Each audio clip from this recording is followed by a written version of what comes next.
This morning, without thinking, you walked into a dark room and pressed a switch. The light came on. You moved on. That half-conscious gesture, one finger, less than a second, ended 300,000 years of human nocturnal life so completely, so quietly, that we never noticed what we lost. We just pressed the switch, and an entire architecture of human consciousness ceased to exist. So before you reach for that switch tonight, stay with me, because I want to tell you what was there before it. 10,000 years ago, your ancestors lived in a world where night wasn't an obstacle to be managed. It was alive, and they knew exactly what to do with it. It starts with fire. Everything about the human night starts with fire. The earliest evidence of controlled fire comes from Wonderwerk Cave in South Africa, roughly 1 million years ago. Before it, the logic of night was simple and absolute. When the sun dropped, you found cover and stayed still. Every other primate operated on this rule. Movement after dark meant noise. Noise meant location. Location meant death. Leopards, hyenas, wolves. Their eyes were built for exactly the conditions yours were not. The darkness belonged to them. Fire changed the terms. A campfire creates a circle of safety, roughly 30 feet across. Inside that circle, large predators will not enter. The light disorients them. The heat unsettles them. The smell cuts through everything. And so, your ancestors, who had spent uncountable generations frozen in sheltered spots from dusk to dawn, suddenly had a room, a lit room, in the middle of the wild that belonged to them. But here's what nobody talks about. Fire didn't just create safety, it created time. Before fire, the useful day ended at sunset. 8 hours in winter, 12 in summer. Whatever couldn't be done in daylight didn't get done. Then fire arrived, and suddenly there were 2, 3, sometimes 4 hours appended to every day that hadn't existed before. Free hours. Hours that didn't need to be spent hunting or building shelter, because those things were finished, the fire was burning, and you were inside the circle. Think about what a species does when it suddenly has free time it didn't have the day before. In 2014, anthropologist Polly Wiesner published research tracking conversations among the Ewe/Hwanzi Bushmen of the Kalahari, one of the last communities living in genuine continuity with the original human pattern. What she documented was a split so clean it reads like a controlled experiment. During daylight hours, around 80% of conversation was transactional, logistics, resources, who owed what to whom, practical, immediate, terrestrial. Then the sun went down. After dark, around the fire, 81% of all conversation shifted to story, not gossip. Story. People in faraway places doing impossible things. The origins of rivers and animals in the sky. Heroes who bargained with forces larger than themselves. Myths that carried inside them a way of understanding what a human life was for. And here's the part that stops me. Wiesner didn't just document what they talked about.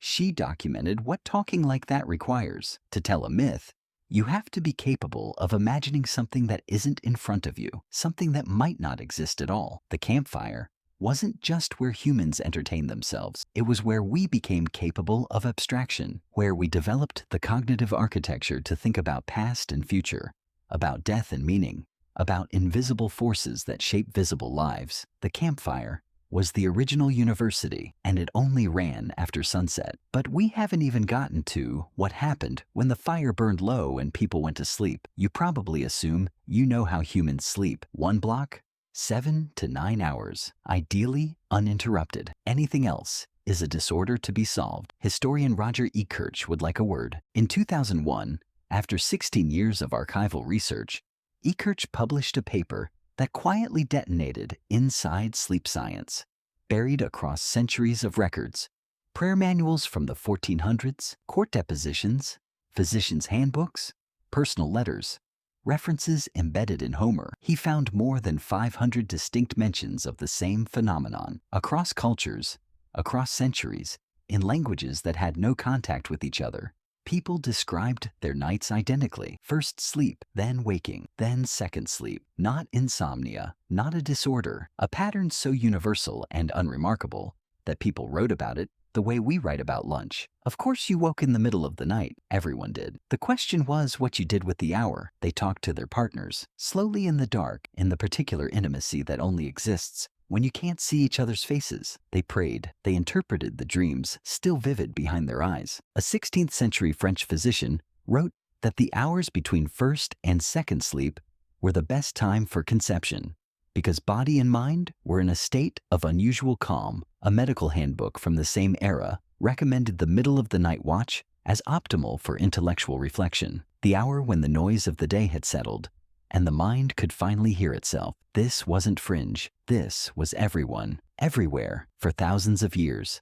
And then we forgot it so completely that when modern historians encountered the phrase first sleep in ancient texts, they didn't recognize it. They translated around it, assumed it was a metaphor or an error. The erasure was so total that even scholars studying the past couldn't see what had been lost because they had no frame of reference for a world in which humans slept in two distinct phases with a conscious interval between them. But the body remembered. In 1992, psychiatrist Thomas Wehr at the National Institute of Mental Health ran a simple experiment. He removed all artificial light from volunteers' lives for 1 month, 14 hours of darkness per night, roughly equivalent to a winter night before electricity. Within 3 weeks, without instruction or suggestion, every single participant shifted into the same pattern: 4 hours, then waking, then 4 more hours. The participants weren't groggy or anxious. Their brains were producing elevated levels of prolactin, a hormone associated with deep calm, with the particular open, receptive state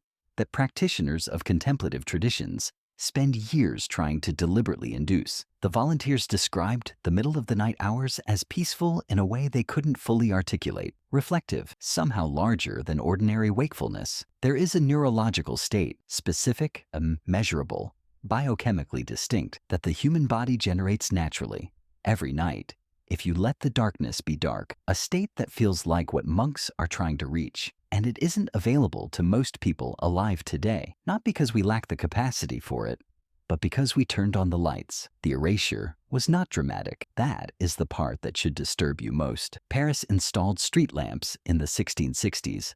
London followed. Cheaper candles arrived, then gas lamps, then Edison's bulb in 1879. Within a single generation, one human lifetime, the world that had existed for 300,000 years was gone. Modern humans now receive artificial light for an average of 7 to 8 hours after sunset. Blue light, the specific wavelength emitted by screens and LEDs, suppresses melatonin production more aggressively than any other frequency. Your body cannot distinguish between a phone screen at midnight and a summer noon. The signal it receives is identical. It is daytime.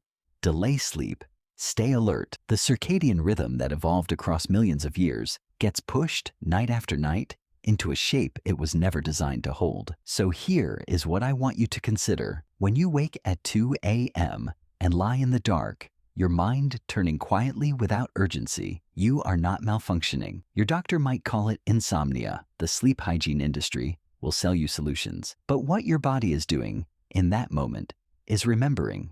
It is dropping, briefly, into the rhythm it was built for. The ancient interval, the prolactin hour, the space between first sleep and second sleep, where your ancestors lay in the dark and thought about their lives. For 300,000 years, the night was not empty. It was the most fully human part of the day. The fire circle held the stories that made us capable of civilization. The darkness between sleeps held a state of mind we have since decided to call a disorder. We pressed the switch.